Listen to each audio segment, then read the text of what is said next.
Gloire à Jésus, gloire à notre Dieu ce matin. Alléluia. J'espère que vous avez répondu Amen. Alléluia. Loué soit l'Éternel ce matin, le Dieu de la vie, le Dieu qui transforme les choses, le Dieu qui dit une chose et la chose arrive. C'est ce Dieu que nous voulons louer et adorer ce matin. C'est le Dieu de la vie que nous voulons célébrer. Alors joignez-vous à nous ce matin et élevons ce Dieu qui est tout puissant, qui est glorieux, le Dieu de miracles, le Dieu de nos vies, le Dieu des nations, le roi des rois, le Seigneur des seigneurs, l'Adonai, le propriétaire de nos vies. Ce matin, nous te bénissons. Ce matin, nous te rendons gloire. Ce matin, nous t'élevons. Ce matin, nous disons que tu es notre Dieu. Toi qui as transformé l'eau en vin. Nous croyons, Seigneur, que tu transformeras, Seigneur, toute situation favorablement, Seigneur, à notre endroit. Laisse que ton nom soit béni. Béni sois-tu pour la vie de mon frère. Béni sois-tu pour la vie de ma soeur. Béni sois-tu, Seigneur, pour cette nation. Béni sois-tu pour les ministères Flot d'eau vive. Béni sois-tu pour le peuple de Dieu. Béni sois-tu parce que nous croyons que par ta main puissante, le royaume avance. Les choses changent. Les choses sont transformées. Éternel Dieu de gloire, nous croyons que par ta puissance, Seigneur, la mort, Seigneur, n'a plus de pouvoir. Elle est anéantie, Seigneur. La gloire est à toi ce matin. Le Dieu qui a transformé l'eau en vin. Nous croyons que dans nos vies, tu transformeras toute situation défavorable. Et la faveur de Dieu sera notre partage. Ce matin, Seigneur, oui, nous faisons bien de l'acclamer. Nous faisons bien de pousser des cris de joie. Nous faisons bien de le célébrer. Ce matin, Seigneur, oh mon frère, ma soeur, ne restons pas insensibles. Ce Dieu est encore d'actualité et il agit encore. Alléluia. Le Dieu admirable. Nous voulons le proclamer avec Mère Malou ce matin. Alléluia. Alléluia. Nous célébrons ce matin le Dieu de transformation. Celui qui prend de l'amour pour faire asseoir à la table des grands malades. Alors tu peux commencer à l'acclamer de là où tu es. Il a transformé ma vie. Oh, oh. Célèbre-le ce matin. Alléluia.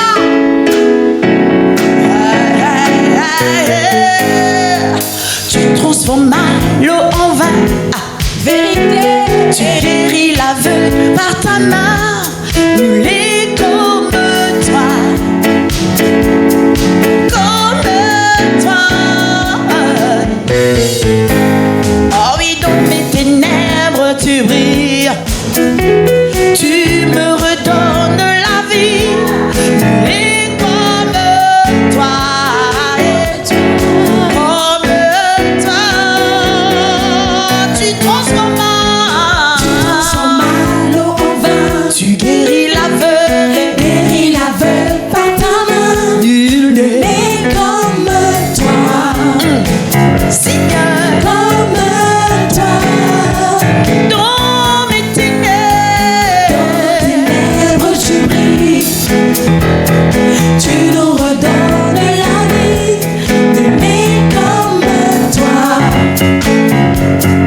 Si notre Dieu est pour nous, qui pourra nous arrêter? Et si Dieu est avec nous, qui sera contre nous? Si notre Dieu est pour nous, qui pourra nous arrêter? Et si Dieu est avec nous, qui sera contre nous? Si notre Dieu est pour nous, qui pourra nous arrêter? Et si Dieu est avec nous, qui sera contre nous? Si notre Dieu est pour nous, qui pourra nous arrêter? Et si Dieu est avec nous, qui sera contre nous? Si notre Dieu est pour nous, qui pourra nous arrêter? Et si Dieu est avec nous, qui sera contre nous? Qui sera contre nous?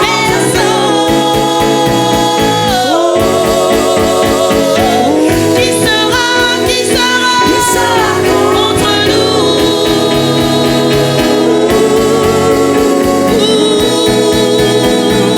Qui sera contre nous? Ah, est-ce qu'elle est le Dieu admirable? Alléluia! Acclame et pousse des cris de joie parce qu'il est le Dieu admirable, mon Seigneur. Ah, admire-le et chante-le. Dieu admirable. Il est bon là, incomparable. Il est le Dieu de ma vie. Dieu admirable, il est bon là, incomparable. Alors célèbre-le. Dieu admirable, il est bon là, incomparable. Dieu admirable, il est bon là, incomparable. Est-ce qu'on va pousser des cris de joie? Dieu admirable. Dieu admirable, il est bon là, incomparable. Il est le Dieu admirable. Dieu admirable, il est bon là, incomparable. Alors célèbre-le, célèbre-le, célèbre-le. Dieu admirable, il est bon là, incomparable. Milala, milala, milala, milala, milala. Ce qu'il a fait pour moi dans ma vie, tu ne peux pas le comprendre. Alléluia. Il est le Dieu. Admirable, il est bon là, incomparable. Dieu admirable. Dieu admirable, il est bon là, incomparable. Dieu admirable, il est bon là, incomparable.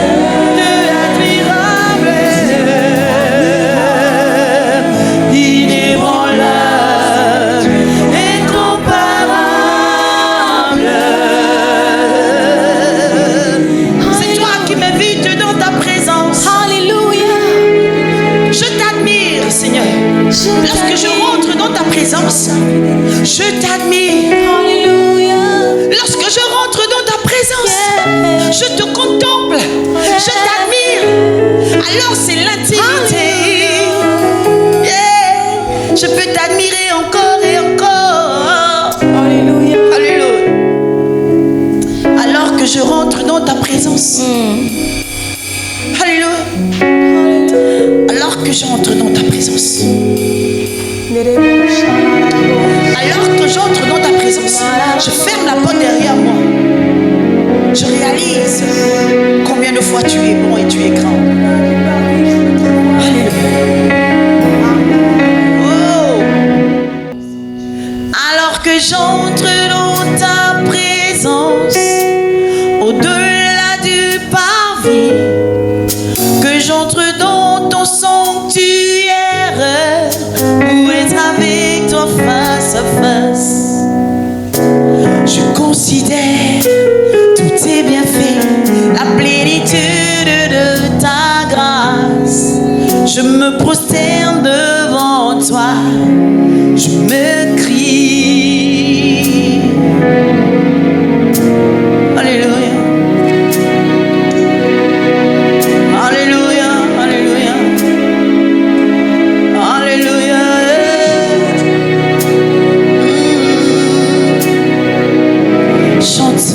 Alors que j'entends ta présence. Alors que j'entre dans ta présence.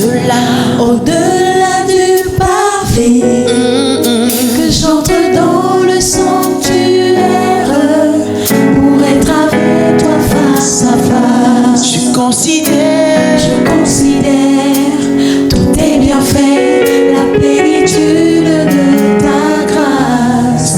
Je me prosterne devant toi, je m'écris.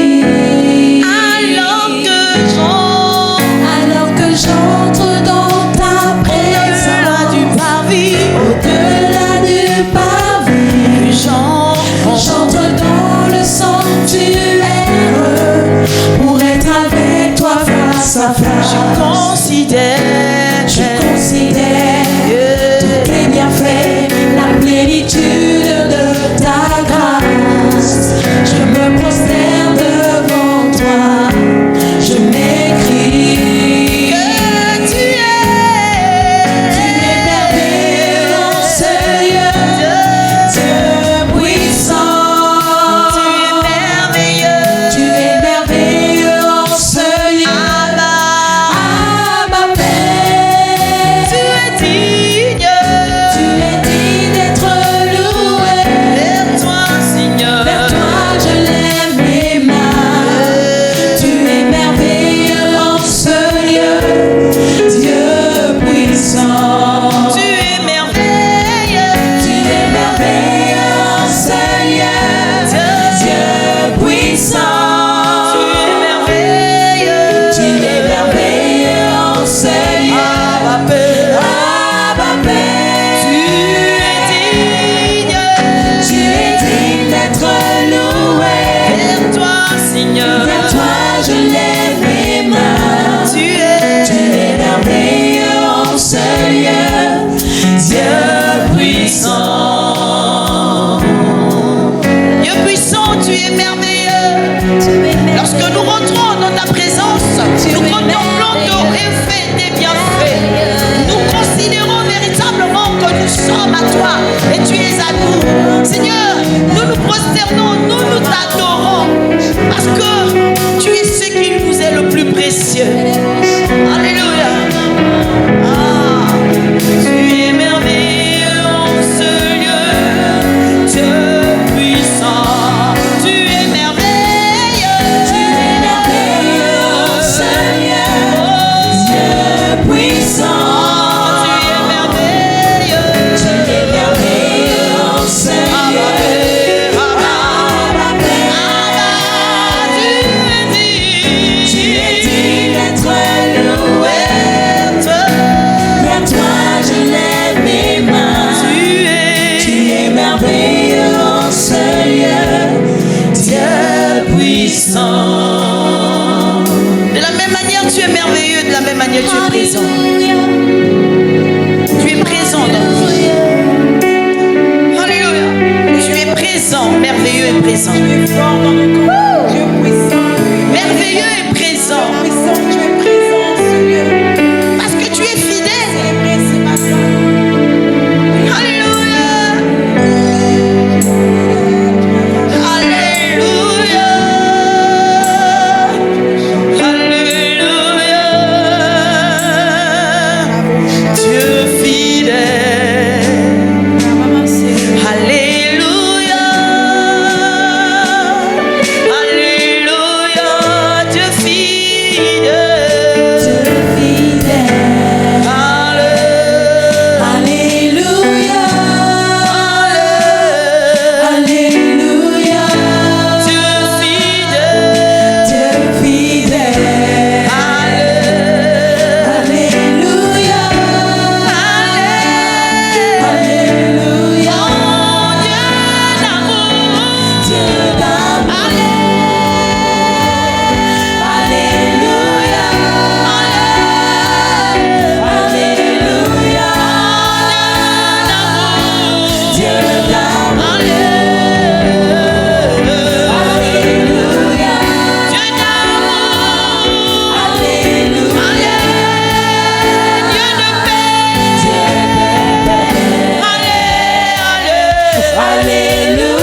pieds et une lumière sur notre sentier.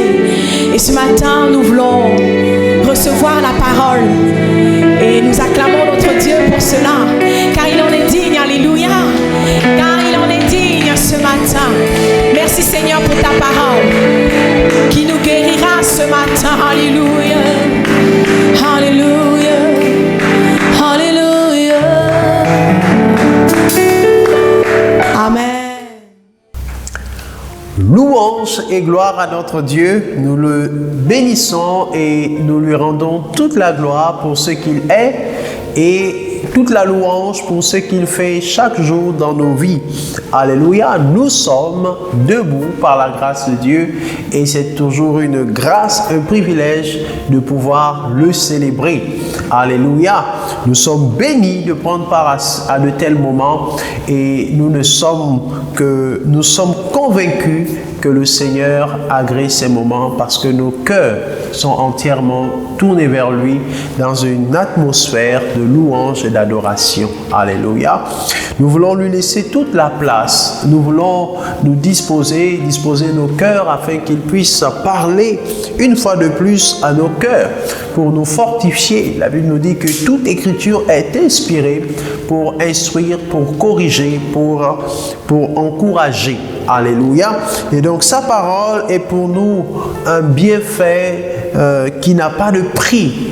Et nous voulons lui laisser toute la place. Nous voulons nous soumettre et soumettre nos cœurs à sa glorieuse présence. Prions ensemble et demandons au Saint-Esprit encore de parler à nos cœurs. Demandons-lui de nous fortifier, de nous encourager. Assurément, au-delà des mots, une parole peut transformer notre intelligence. Seigneur, nous te disons merci pour ta parole. Nous te disons merci parce qu'elle est esprit et vie. Comme l'a dit le centenier, dis seulement une parole et je serai guéri. Nous prions que ta parole, Seigneur, aujourd'hui nous guérisse, que ta parole nous encourage, que ta parole nous fortifie, que ta parole nous fasse du bien. Nous venons proclamer ton règne au travers de ta parole, ta présence au travers de ta parole. Merci Saint-Esprit pour nos cœurs qui sont entièrement disposés, dévoués et entièrement soupirant après ton eau vive. Laisse que la gloire revienne à notre Père au nom de Jésus. Amen. Gloire soit rendue à notre Dieu.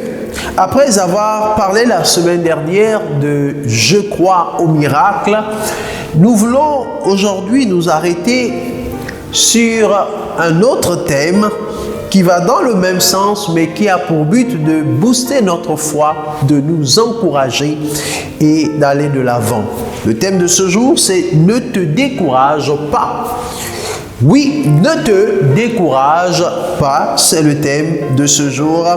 Le Saint-Esprit veut nous parler, veut nous encourager à ne pas baisser les bras, à ne pas nous décourager, parce que le meilleur est devant. Je voudrais parler en ce jour à quelqu'un dont la foi est en train de vaciller, à quelqu'un qui manque d'espérance, à quelqu'un qui n'a peut-être pas la conviction que Jésus est capable de faire quelque chose pour lui, quelqu'un qui a presque jeté l'éponge et qui ne s'attend plus à rien du tout du Seigneur.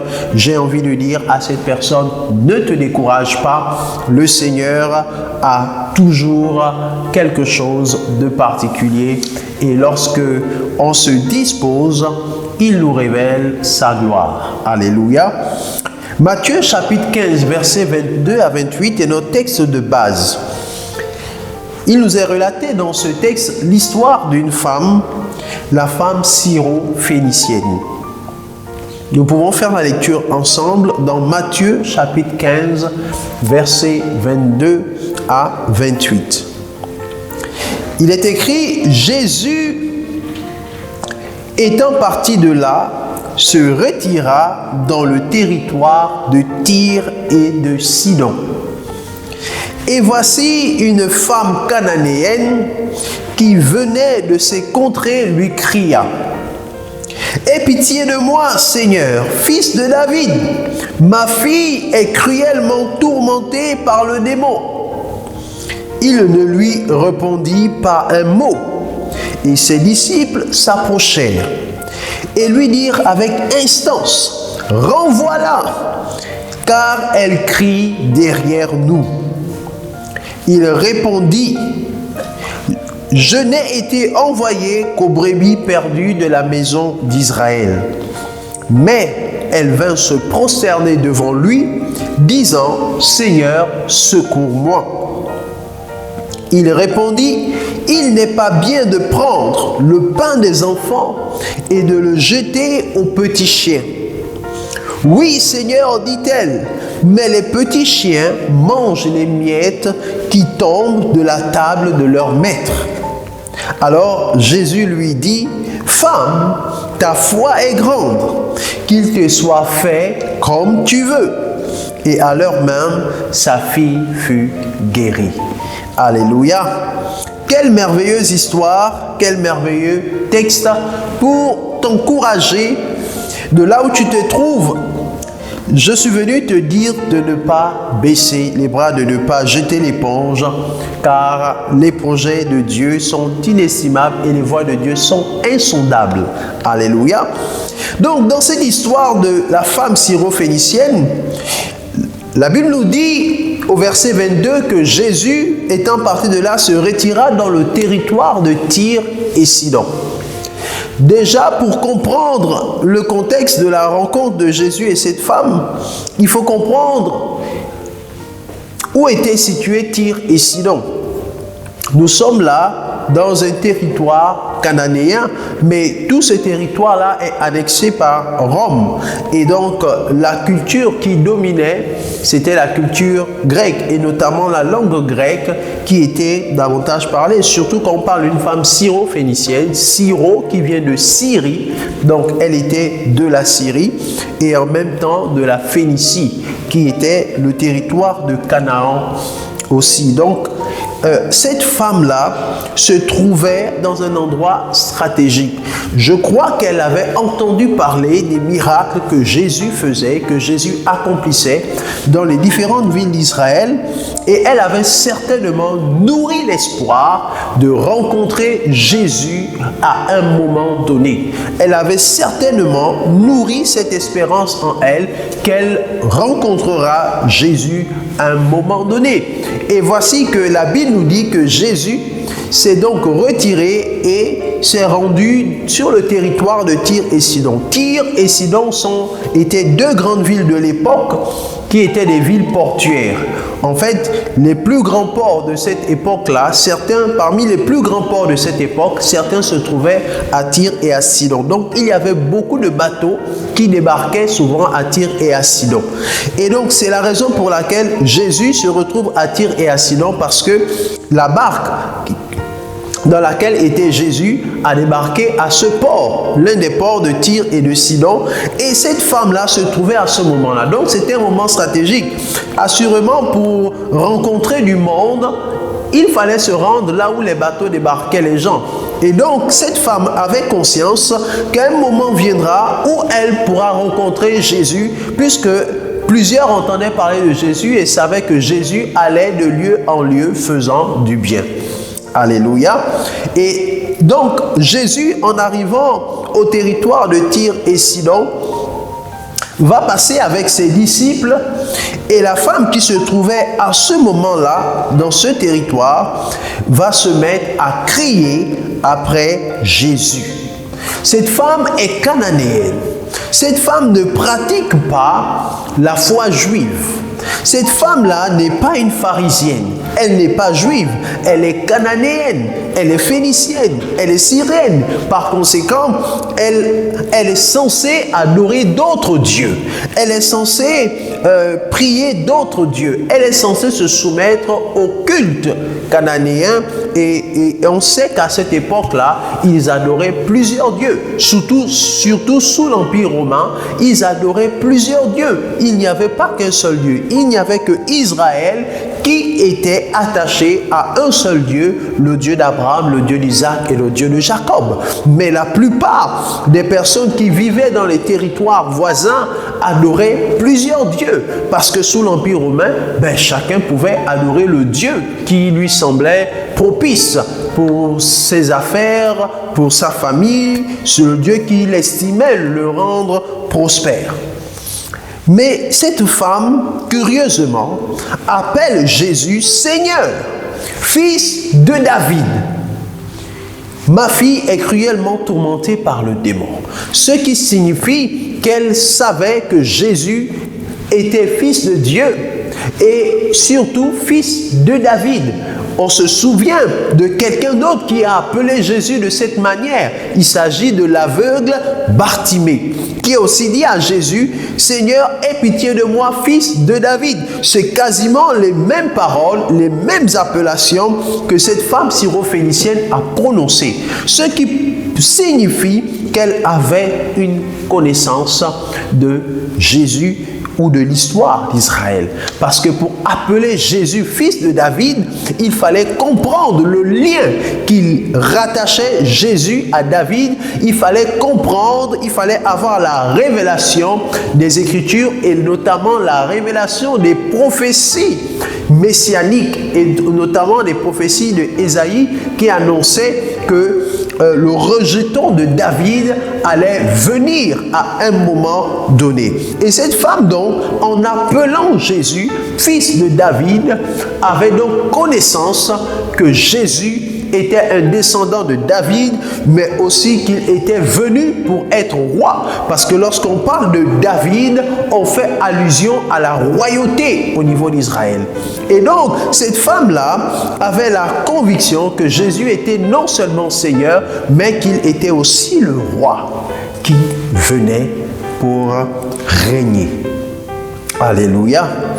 Donc, bien qu'elle fût cananéenne, elle avait des informations et elle croyait en ces informations. C'est ce qui est le plus important. Savoir une chose, c'est une chose. Mais avoir la foi en cette chose, alors là, c'est tout à fait autre chose. Alléluia. Et j'aimerais donc, au travers de ça, m'adresser premièrement aux personnes qui ont du mal avec leur foi, aux personnes qui vacillent dans leur foi, aux personnes qui ne croient même pas, aux personnes qui se disent qu'elles n'ont rien à gagner en suivant Jésus. J'aimerais dire à ces personnes-là que c'est possible d'avoir la révélation de qui est Jésus. Alléluia, c'est parfaitement possible. Nous sommes dans des temps particuliers. Je rappelle, nous sommes dans une saison où nous préparons une grande campagne d'évangélisation, une saison pendant laquelle nous croyons que Dieu va visiter les gens de façon extraordinaire. C'est la raison pour laquelle nous devons nous préparer. Alléluia. Même si tu ne fréquentes pas une église, même si tu n'as pas une grande connaissance, mais Jésus a dit, si vous avez la foi comme un grain de moutarde, il te suffit de croire que Jésus est le Seigneur, que Jésus est fils de David, c'est-à-dire c'est celui qui est appelé à régner sur le trône d'Israël. Alléluia. Donc cette femme-là avait assurément cette connaissance malgré qu'elle était cananéenne. Alléluia. Au verset 23, il nous est dit qu'il ne lui répondit pas un mot. Donc, lorsque cette femme a appelé Jésus, elle s'est mise à crier et à demander le secours de Jésus pour sa fille qui était tourmentée par le démon. Jésus n'a pas répondu. Jésus a fait exprès d'ignorer cette femme. Et c'est ça qui est étonnant. Jésus a refusé de répondre premièrement à cette femme. Et regardez l'attitude des disciples. La Bible dit que ses disciples s'approchèrent et lui dirent avec instance, « Renvoie-la car elle crie derrière nous. » Parce que dans leur esprit, Jésus était juif. Eux-mêmes étaient juifs. Et il n'y avait pas à cette époque-là de relation entre les juifs et les non-juifs. Les Cananéens et autres étaient des païens, c'est-à-dire des non-juifs. Il n'y avait pas de relation entre eux. Et donc, à ce moment, les disciples ne se laissent même pas un peu diriger par l'amour du Seigneur. L'amour du Seigneur est mis de côté et ce sont les clivages, ce sont les différences culturelles qui sont mises en avant. Combien de fois nous ne parvenons pas à nous mettre au-dessus de nos clivages? Combien de fois nous ne parvenons pas à nous mettre au-dessus de nos différences culturelles? Combien de fois nous préférons saboter l'amour de Dieu tout simplement au profit de nos traditions, au profit de nos valeurs humaines? Et nous passons le temps à empêcher la manifestation de Dieu sans le savoir lorsque nous refusons de manifester l'amour et que nous laissons nos différences prendre le dessus, nous laissons nos cultures nous diviser et nous ne parvenons pas à exprimer l'amour de Dieu. Les disciples ont dit à Jésus, renvoie-la. Parce qu'elle est cananéenne, elle est païenne. Alors, c'est comme si elle avait la peste. Elle ne doit pas s'approcher de nous. Et nous aussi, nous ne devons pas être avec elle. Donc, Jésus, il faut que tu la renvoies. Parce qu'elle est en train de crier derrière nous. Mais Jésus s'est tué pendant un moment. Jésus n'a pas répondu pendant un moment. Jésus a d'abord ignoré la situation. Mais la femme a tellement insisté. Et c'est là où j'aimerais en venir. La femme a tellement insisté. Lorsque les disciples ont parlé à Jésus, Jésus répondit ceci, il dit à la femme, je n'ai été envoyé qu'aux brebis perdues de la maison d'Israël. En d'autres termes, je ne suis pas venu pour toi. Tu peux repartir avec tes problèmes. Je ne suis pas venu pour toi. Je ne suis pas obligé de te faire du bien. Je ne suis pas obligé de te guérir. Je ne suis pas obligé de délivrer ta fille qui est possédée. Je ne suis pas obligé d'intervenir dans ta situation parce que je ne suis pas venu pour toi. Je suis venu uniquement pour les enfants d'Israël. Pas pour les païens, pas pour les Cananéens, etc. Un peu comme si on disait que le Jésus que nous prions aujourd'hui, ce Jésus-là n'est là que pour les chrétiens. Non, la grâce de Dieu est disponible pour tout le monde, chrétien ou non chrétien. L'amour de Dieu est disponible pour tout le monde, chrétien ou non chrétien. Alors ne te décourage pas. Ne pense pas que c'est pour les gens qui sont trop spirituels.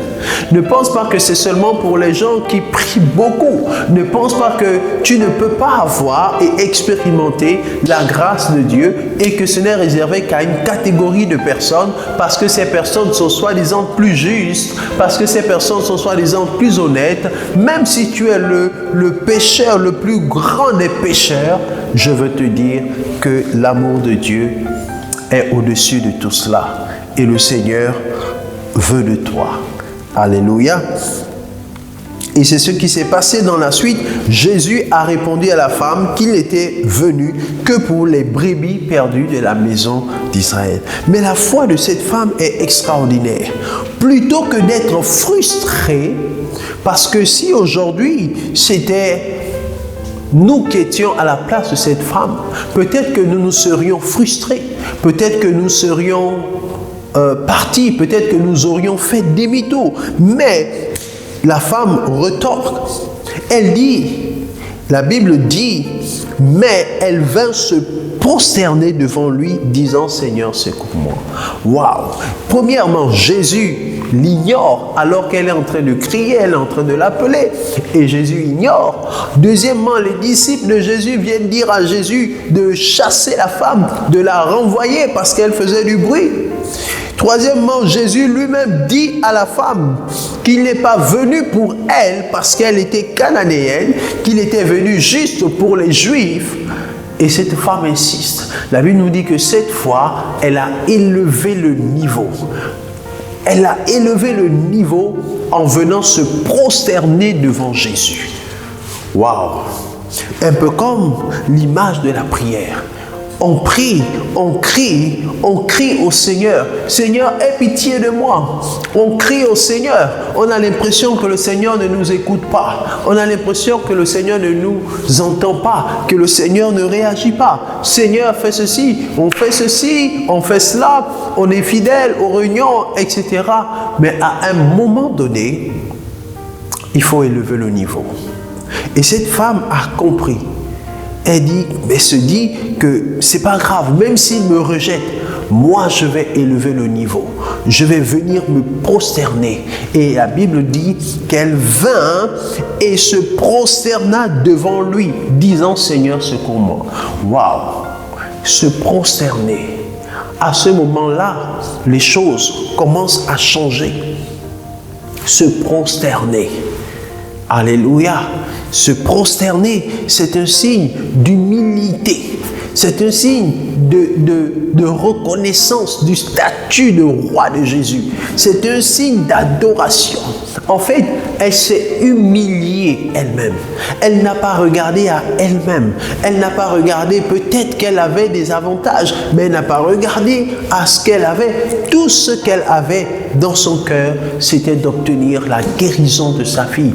Et pour cela, elle était prête à s'humilier devant Jésus. Waouh! Elle s'est prosternée. Elle a dit Seigneur, secours-moi. Vous me rejetez, c'est pas grave.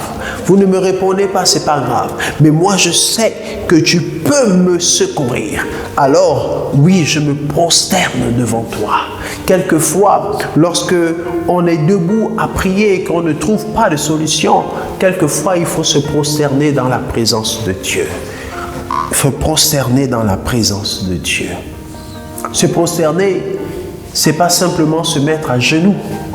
Alléluia.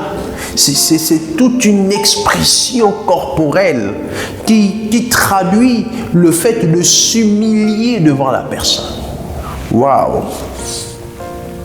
Cette femme a fait fort. Et Jésus n'a pas cédé à ce moment-là. Et même malgré cette prosternation, Jésus n'a pas cédé. La Bible dit au verset 26, il répondit, il n'est pas bien de donner, il n'est pas bien de prendre le pain des enfants et de le jeter aux petits chiens. Waouh! Il n'est pas bien de prendre le pain des enfants et de le jeter aux petits chiens.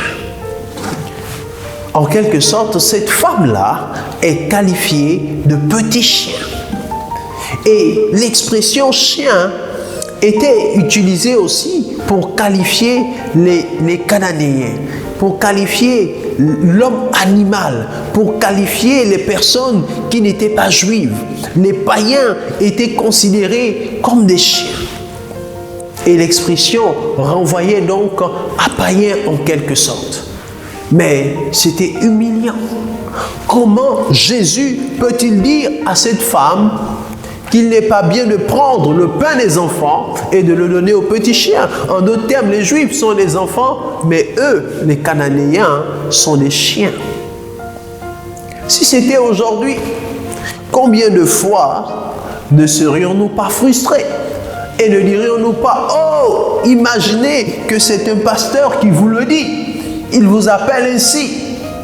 Est-ce qu'à ce moment, vous aurez toujours la foi pour vous avancer vers ce pasteur, pour demander la prière à ce pasteur? Non, vous allez partir même de l'église. Comme c'est le cas, pour une moindre frustration, on quitte l'église. Pour une moindre parole, on part de l'église et on crie sur tous les toits. Ce pasteur-là, il a tel défaut, ce pasteur-là, il n'est pas spirituel, ce pasteur-là. Et puis, pour une parole frustrante, on s'en va.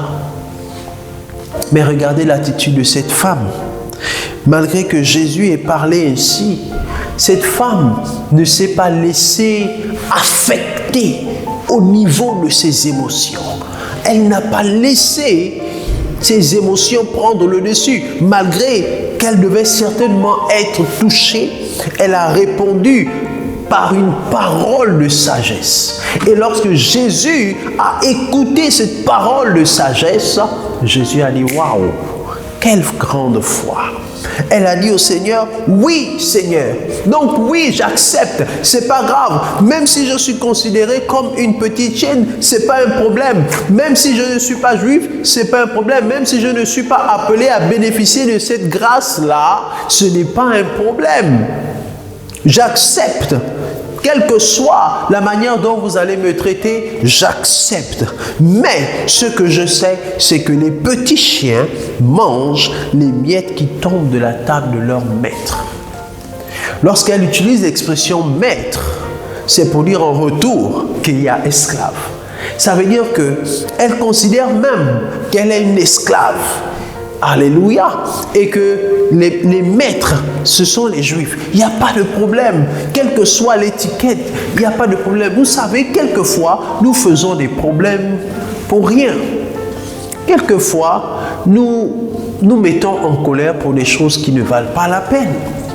Cette femme aurait pu se frustrer sérieusement. Après tout ce qui s'est passé, d'abord, elle a été ignorée. Ensuite, on a demandé à la chasser, elle a insisté. Ensuite, Jésus lui a répondu et lui a dit qu'il n'était pas venu pour les gens de sa catégorie. Malgré ça, elle ne s'est pas découragée. Jésus a parlé, elle est venue, elle s'est prosternée. Et Jésus lui a encore dit, malgré qu'elle s'est prosternée, qu'il n'est pas bien de prendre la nourriture des enfants et de le donner aux petits chiens. Elle ne s'est laissée décourager par aucune parole ou aucune action des disciples et de Jésus. Et Jésus a éprouvé cette femme jusqu'au bout. Jésus l'a fait que l'éprouver. Et à la fin, il réalise que waouh! À cause de cette parole de sagesse. Et c'est là où j'aimerais en venir. Bien-aimé, cette femme n'a fait que élever le niveau. Elle a commencé par crier simplement à Jésus. Elle a commencé par appeler Jésus et à insister. À un moment, elle est venue, elle s'est prosternée. Je ne sais pas si vous voyez les étapes, mais elle est venue à un moment, elle s'est prosternée. Et là, dans cette prosternation, elle monte au niveau de la parole de sagesse. Et Jésus, en écoutant la parole de sagesse, conclut en disant, femme, ta foi est grande, qu'il te soit fait comme tu veux. Et la Bible nous dit qu'à l'heure même, la fille fut guérie. Elle a obtenu la guérison de sa fille. Elle a obtenu le miracle qu'elle était venue chercher en acceptant de s'humilier, en acceptant de se prosterner, en acceptant les traitements qui ne lui étaient pas favorables. Quelquefois, nous ne parvenons pas à nous dépouiller de notre ego pour permettre au Seigneur de voir ce qu'il y a de précieux en nous. Et cette femme a su le démontrer. Malgré les différents obstacles qui se sont présentés à elle, elle n'a fait que aller de palier en palier jusqu'à obtenir le miracle qu'elle était venue chercher. Elle ne s'est laissée décourager par aucune parole ou aucun geste frustrant. Assurément, si c'était nous, oui, il y a des paroles qui sont frustrantes là-dedans, mais pourtant qui sont la vérité. Et c'était la vérité. Jésus était premièrement venu pour les brebis perdues de la maison d'Israël. Mais la grâce qu'il a introduite ensuite a permis à ce que toute autre personne puisse entrer dans le royaume. Et aujourd'hui, cette grâce est disponible. L'exemple de cette femme montre que nous aussi avons le droit d'entrer dans cette grâce et de bénéficier du royaume de Dieu. Cette femme ne s'est laissée décourager par rien.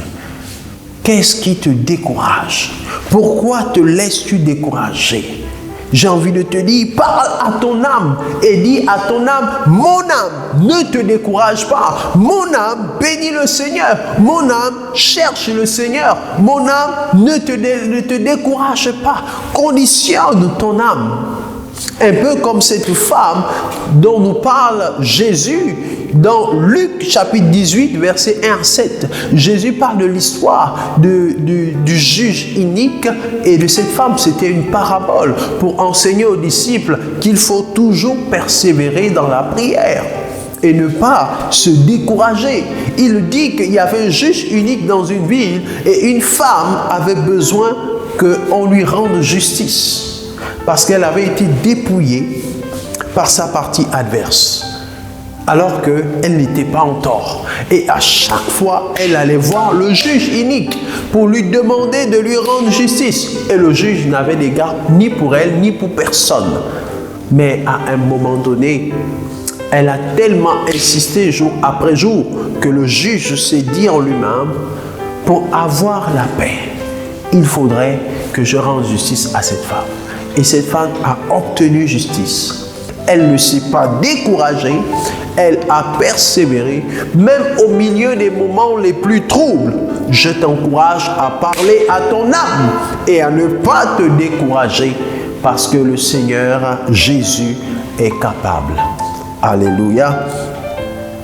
Je prie au nom de Jésus que l'attitude de cette femme t'encourage à persévérer, t'encourage à aller de l'avant.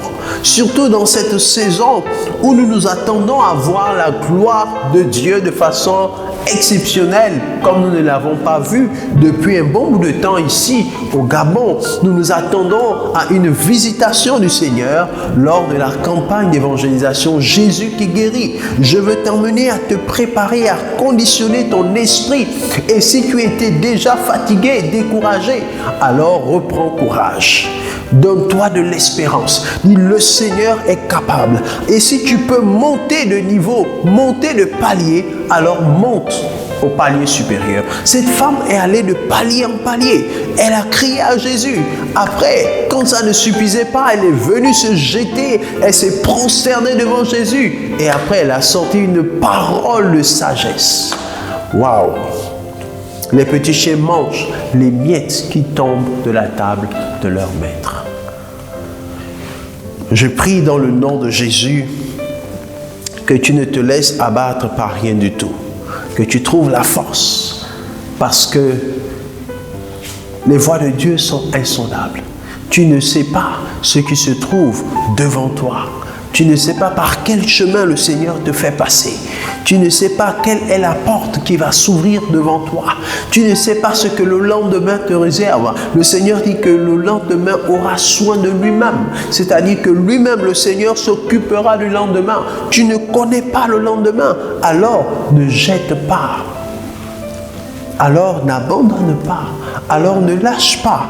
Alors, accroche-toi et fais confiance au Seigneur.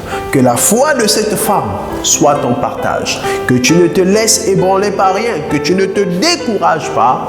Et comme cette femme, tu puisses te prosterner devant le Seigneur et le chercher. Alléluia. Je te prie de ne pas considérer les paroles frustrantes, de ne pas considérer les actions frustrantes, de ne pas considérer les injustices. La Bible nous dit, pourquoi ne souffrirons-nous pas quelquefois de quelques injustices? Vas-tu perdre les grâces que le Seigneur a pour toi à cause de quelques injustices ou à cause de quelques paroles? Jésus a dit des paroles frustrantes, quand bien même c'était la vérité. Mais cette femme a compris l'essentiel. Elle a compris, elle n'est pas restée attachée sur les éléments superficiels, mais elle a compris l'essentiel et elle a persévéré jusqu'à obtenir son miracle. Je prie au nom de Jésus que le miracle soit à ta portée. Je prie au nom de Jésus que tu saisisses ton miracle. Je prie au nom de Jésus que tu saisisses le pan de la robe du Seigneur et que rien ne te décourage, que rien ne te refroidisse dans ton élan, dans ton amour, dans ton zèle pour le Seigneur, dans ton engagement pour le Seigneur. Que tu puisses tenir ferme sur ton espérance et que le Saint-Esprit te donne d'aller plus loin dans ton adoration, plus loin dans ta prosternation, plus loin dans ta sagesse pour pouvoir emmener ce qui est invisible au visible. Je prie au nom de Jésus que la faveur et la grâce de Dieu soient sur toi, que le Seigneur te bénisse et à très bientôt. Amen.